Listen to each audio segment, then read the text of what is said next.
Assalamualaikum warahmatullahi wabarakatuh. Selamat siang dan salam sejahtera untuk kita semua. Perkenalkan, nama saya Panji Andika Pratomo selaku dosen pengampu mata kuliah pemrograman berbasis desktop. Nah, untuk lebih lanjutnya, pada mata kuliah ini kita akan membahas yaitu object oriented programming-nya. Sebelum kita masuk ke aplikasi pemrogramannya, yaitu menggunakan bahasa pemrograman Java. Pemrograman berbasis objek yang digunakan ini merupakan paradigma baru dalam pemrograman yang akan menggantikan paradigma sebelumnya, di mana sebelumnya menggunakan perintah-perintah yang terstruktur digantikan menjadi objek by objek sehingga lebih efisien dan efektif.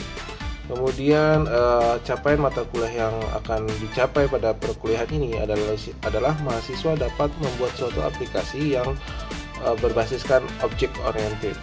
Selanjutnya, pada pertemuan pertama kita akan membahas tentang konsep pemrograman berbasis objek, kemudian tipe data, selanjutnya ada objek dan metode, kemudian kita akan bertemu dengan struktur keputusan, struktur perulangan, kemudian kita juga akan belajar tentang Unfit Modeling Language atau UML, dan di pertemuan-pertemuan terakhir kita akan langsung mempraktikkan pemrograman berbasis objek 1 dan 2 dan dilanjuti oleh studi kasus atau kita akan membuat secara langsung aplikasi menggunakan Java.